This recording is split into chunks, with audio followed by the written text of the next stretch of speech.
Selamat siang teman-teman serta Bapak. Kami dari kelompok 14 akan mempresentasikan hasil diskusi kami mengenai etika komputer. Baik, nama saya Petrus Ignatius Junior Jawa dengan NIM 1817 dan Frederico Rahmat 1830.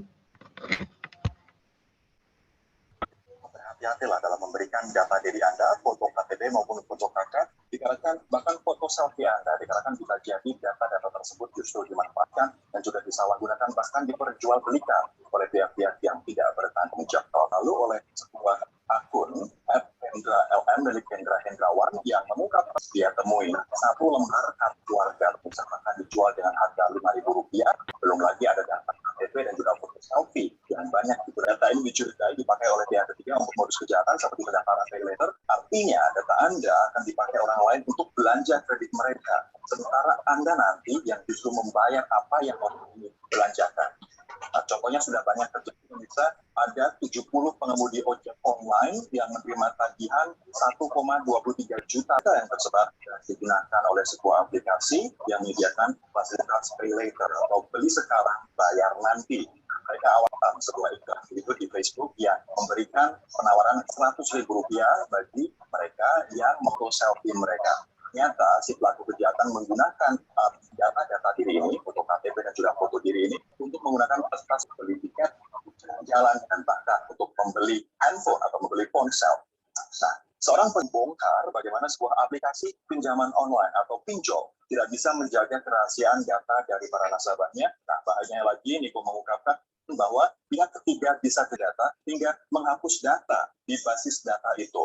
Nah, takutnya adalah begitu ada orang yang menemukan data itu, malah disalahgunakan untuk kepentingan pribadi. Misalnya, aku nantinya harus membayar pinjaman online tersebut. Nah, artinya Anda pun harus memastikan apabila ingin menggunakan pinjaman online atau apply untuk pinjaman online yang harus Anda oleh OJK. Nah, data-data apa saja yang diperjualbelikan? Kita lihat bersama-sama. Banyak sekali datanya, tentu saja ada alamat lengkap, emergency contact, kartu keluarga, KTP, kemudian foto selfie. Sekarang ini menjadi syarat autentifikasi untuk pay later maupun pinjaman online atau pinjol tersebut. Nama ibu kecil. Apabila Anda pun Google pemirsa terkait dengan KTP elektronik, di situ ada ribuan data-data KTP ataupun KK yang ada di Google. Nah, ini dapil dengan Ditjen Aptika Kemenkominfo untuk take down data-data tersebut di Google. Nah, pertanyaannya dan juga diperjualbelikan untuk tindak kejahatan. Kemudian apa langkah pemerintah terkait hal ini? Pasca kemarin Hendra Hendrawan mengungkapnya. Di studio ada 3 orang, 2 diantaranya ada di studio, ada Pak Ahmad Suhaidi, Komisioner Ombudsman. Pak Ahmad, selamat malam. Juga Samuel Adriani, pengamat malam.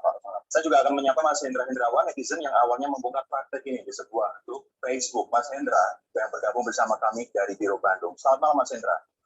Selamat malam, Mas. Temukan di grup Facebook tersebut, data-data ini salah satunya adalah kakak dijual 5.000. Selain itu, berapa nilai data-data ini diperjualbelikan, Mas? Berdasarkan observasi Anda di grup tersebut. Kalau harga itu saya kurang tahu ya, Mas. Soalnya kan kalau harga itu mereka lewat tawar-menawar secara langsung. Tapi data-data apa saja yang berdasarkan observasi Anda, Mas, dijual di grup itu? KTP, KK, sama selfie bareng KTP, ada apa gitu doang sih. Oke, untuk apa Mas data-data itu, Mas? Kalau yang saya lihat sih, sebagian ada yang pakai buat pinjaman online, pay later, terus buat itu gimana? Yang 3 itu tadi. Pay later, pinjaman online, bahkan registrasi SIM begitu ya. Berapa paket atau berapa lembar rata-rata orang-orang di grup Facebook itu menawarkan ke calon customer-nya, Mas? Ada, saya baca itu punya 1 juta KTP sama kakak, ada yang punya 5.000 data flash KTP per selfie, ada yang punya kecamatan juga, macam-macam. Tapi jumlahnya pada banyak data. Ini luar biasa loh, punya data 1 kecamatan, bahkan 1 juta orang. Mas Hendra, Anda sempat mengikuti nggak untuk di perbincangan itu tentang pengumpulan dan penjualan data-data ini, Mas? Kalau di grupnya sendiri nggak tahu mereka dapatnya gimana ya, Mas. Cuma ada yang bilang sama saya, mereka tuh jadi ngumpulin data-data uang di SMS, jadi pura-pura jadi penjual di situs online, situs jual beli, pura-pura buka lowongan kerja di situs jual beli juga, sama kayak gitu. Artinya Jadi semua nanti itu mereka tuh silakan Mas. ya, jadi mereka tuh nanti pura-pura ngechat kita, ngechat ngebalas, nanti dia pura-pura nggak percaya gitu. Kalau kita itu ngejual barang yang kita pasang, nanti kita itu disuruh tukeran selfie KTP sama yang pura-pura nawarin pinjaman gitu. Artinya korban tidak hanya masyarakat Nanti kalau dalam kita hal ini. Oke, artinya korban tidak hanya masyarakat yang butuh pinjaman, tapi masyarakat yang memiliki toko online begitu. nah betul. Oke, saya sekarang akan ke Pak Samuel terlebih dahulu terkait dengan fenomena ini. Jadi tadi kan dijelaskan bahwa pengumpulan data kategori ini kan banyak caranya.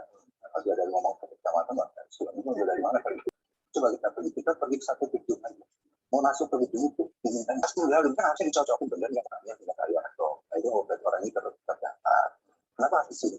Apa jaminan smart baru, cara baru? Bagaimana kita menjaga keamanan tadi juga ini nampaknya data kita sekarang diambil orang atau diminta itu satu dari tempatnya mining menggunakan spyware yang tadi juga mencuri data para ya itu dari marketer yang kita ini memang banyak akan bocornya dari sini begitu hasil sedikit harus diinvestigasi bukan oleh Kemenkominfo melihat ini Pak. kami ya sudah nangani ada 3 kasus atau bukan yang berani karena polisi juga melakukan dia satu sudah di Solo sudah ditangkap dan sudah diputuskan. Nah itu memang macam-macam kopi publik atau kata untuk registrasi. Nah kita nggak tahu bukan yang menjadi registrasi ini singkatnya. Oke. Itu untuk kita di sini biasanya. Apakah menurut Anda hal yang cukup untuk mencegah jual beli data ini? Saya kira belum masif ya ternyata. Gitu. Saya kira pemerintah pertama dari masifnya ini harus represif. Waktu lalu pemerintah ragu-ragu dalam memberantas ujaran kebencian dan hal seperti ini jangan sampai terlambat. Karena ini salah gunakan ini sebenarnya adalah kepercayaan terhadap orang takut datanya diperjualbelikan, dia akan mengurangi kepercayaan terhadap bisnis, pasar dan lain sebagainya, dan itu akan mengganggu ekonomi. Juga akan kepercayaan kepada pemerintah ternyata tidak bisa dipercaya itu padahal sejauh yang tidak ada kaitannya dengan data di dukcapil. Oke. Ya, jadi ini data yang kemudian diserahkan oleh tergantung kadang mudah untuk kadang-kadang di-upload di mana-mana gitu. Padahal itu sangat data iktp kemudian kakak banyak sekali di sana. Apa kemudian bahkan mungkin dari kepolisian aja kalau dia diupload kan jadi ini kan data mereka. Datanya kita menutupkan harusnya umpamanya. Kalau ini mereka mau menghapus sendiri, nah, saya juga ada kritikan sekali itu tidak dihilangkan, tidak ditutup, tidak dihilangkan. Kita terhadap data pribadi ini masih rendah. Karena memang itu konsep lama Pak. Ini. Tapi kita tahu identitas yang ada salah satunya tadi pinjaman online, pinjaman sekali yang bisa dilakukan dengan data-data kita yang ada di KTP kita. Kalau kita kapan aja ngasih ya KTP kita dimanapun orang yang memberikan data. Kita perlu membahas soal aplikasi online ya. Dan kemudian dicurigai tadi salah satu aplikasi yang memiliki kelemahan di mana datanya bisa dilihat oleh pihak ketiga dan juga pemerintah terkait aplikasi-aplikasi yang memiliki kelemahan soal siber ini. Kami akan membahasnya. Mas Hendra, di Twitter thread Anda mengatakan bahwa anggota dari grup. Nah, setelah Anda kemudian menginformasikan melalui Twitter, grupnya sendiri sih yang saya tahu dari orang-orang udah gantinya tertutup jadi di-create. Terus sekarang kayak postingannya tuh ganti sama postingan jual beli game gitu. Begitu grup itu. Anda diblokir juga, Mas? Iya, betul. Kabarnya juga menerima ancaman juga dari anggota grup itu. Oh iya betul, ada dari DM di Twitter, ada juga dari di Facebook. Ada yang bilang katanya mau hack akun sosial media saya, ada yang bilang mau kayak membunuh gitu di jalan. Mas. Terkait dengan ancaman ini ancaman tidak boleh dianggap remeh juga begitu. Apakah Anda sudah berkoordinasi dengan polisi atau melaporkan sama sekali? Oke. Mas Hendra, ini pertanyaan terakhir saya. Banyak orang yang kemudian tersadarkan berkat Twitter yang Anda sampaikan begitu. Apa yang ingin Anda sampaikan kepada para pihak lain? Buat masyarakat sih kayak kalau ngasih data tuh jangan sembarangan ya, meskipun berhati-hati ngejaga identitasnya. Itu aja ya. Ini termasuk untuk mereka yang memiliki toko online begitu juga harus hati-hati dalam pertukaran identitas. Nyampein kayak buat kredit online itu di ATP-nya jangan cuma dari syaratnya jangan KTP, kayak misalkan diganti kayak video call aja gitu Mas. Jadi cara nggak pakai sembarangan data. Baik. Mas Hendra Hendrawan, terima kasih Mas telah bergabung bersama kami di Bandung. Terima kasih sekali lagi. Ini artinya harus butuh ada proses tidak hanya foto KTP dan juga foto diri, namun dengan si pemberi kredit dan juga orang yang mengajukan aplikasi itu. Apakah ini bisa memperkecil kemungkinan Pak saya kira harus tetap mungkin ada dari Kominfo atau dari pihak atau proses komunikasi ini, karena kalau tidak ini bisa juga satu yang riskan gitu. Jadi orang seperti Mas Hendra pun saya kira polisi harus secara aktif melindungi ya, karena jelas siapa yang lebih banyak orang. Iya, dan karena itu dia tidak harus melapor ke polisi kalau dia udah bilang.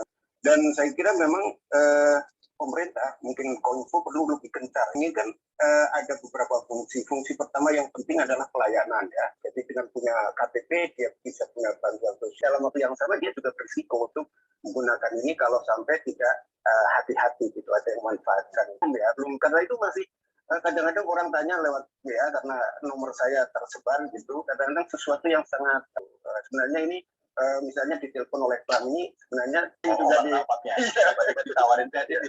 KTA gitu ya.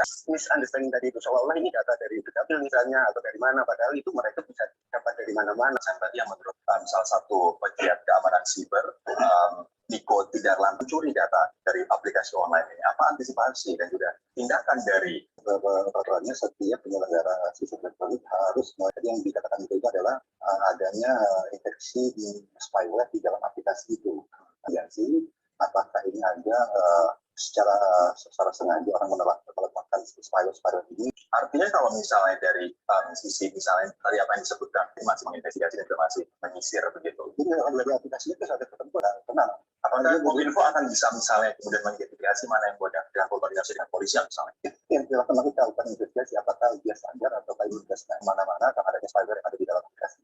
Apa syarat melakukan kejahatan dengan pencurian data? Pertama, jadi masyarakat hati-hati dalam kesadaran dari masyarakat. Kedua, bagi orang-orang yang punya niatan jahat, apalagi di ruang siber, itu meninggalkan jejak. Jadi inilah jadi barang bukti. Ketiga adalah platform juga menjaga kehandalan dari sistemnya, yang sampai ada bocor atau terinfeksi di mana nanti ada malware ataupun spyware yang ada di aplikasi. Nah ini yang lebih ada website yang bisa orang masukkan itu dalam aplikasi. Salam Anda terakhir Pak. Ya, ada tiga ya, untuk pemerintah harus proteksinya lebih tinggi dan sosialisasinya lebihnya untuk dilakukan secara represif ya, artinya pencegahan secara benar-benar seperti ujaran kebencian. Saya kira pemerintah sudah sangat menjamin kestabilitas, bukan hanya stabil dalam berpikir, tetapi artinya masyarakat juga harus kesadaran untuk kita harus kritis dan mempertanyakan buat apa data itu. Dan gedung-gedung mungkin perlu ada cut rider ya, lalu dia bisa masuk. Apa yang dicocokkan? Di telepon juga bisa datanya bisa ini. Perlu mencocokkan. Terima kasih teman-teman. Tema Dokumen sosial. Berikut contoh kasus yang kami amati, di mana pencurian data pribadi lewat media sosial, di mana bahaya data pribadi diperjualbelikan, sempat viral di media sosial tentang jual beli jutaan data KTP elektronik. Keamanan menjaga data primer kebutuhan pun ini dipertanyakan. Data-data yang diperjualbelikan adalah kartu tanda penduduk atau KTP, kartu keluarga atau KK. Berikut akan jelas teman saya. Berikut analisa atau pembahasan yang pertama. Selanjutnya adalah analisa atau pembahasan. Yang pertama adalah analisa berdasarkan secara teori, di mana penyalahgunaan data pribadi tanpa disadari dapat terjadi karena merupakan kelalaian dari calon korban atau masyarakat itu sendiri dalam melaksanakan aktivitasnya sehari-hari. Dan yang kedua adalah solusi kasus dari seorang insinyur yang memihak masyarakat atau klien. Yang pertama adalah melakukan investigasi sumber konflik, di mana di sini dilakukan penyelidikan dari mana sumber konflik ini terjadi. Dan yang kedua adalah melakukan pencegahan, entah itu baik dari pelaku maupun calon pelaku pencurian data pribadi. Dan yang ketiga adalah peningkatan keamanan. Jadi di sini untuk peningkatan keamanannya sendiri, keandalan sistemnya itu harus ditingkatkan lagi, baik dari aplikasi atau data-data yang ada di platform di internet. Dan yang ketiga adalah analisa sebagai insinyur sekaligus pemimpin perusahaan. Di mana terkait dengan hal tersebut, pemerintah maupun non-pemerintah, serta para penegak hukum dan masyarakat juga dituntut untuk memiliki integritas yang tinggi dalam upaya mewujudkan kemanfaatan, keadilan, dan kepastian hukum dalam upaya mencegah diri dari penyalahgunaan data. Yang berikutnya adalah referensi. Yang pertama, referensi yang kami gunakan adalah dari sumber YouTube, dan yang kedua adalah dari jurnal yang ada di internet. Oke, baik, mungkin itu saja yang bisa kami sampaikan pada kesempatan ini. Untuk selebihnya, kami mengucapkan terima kasih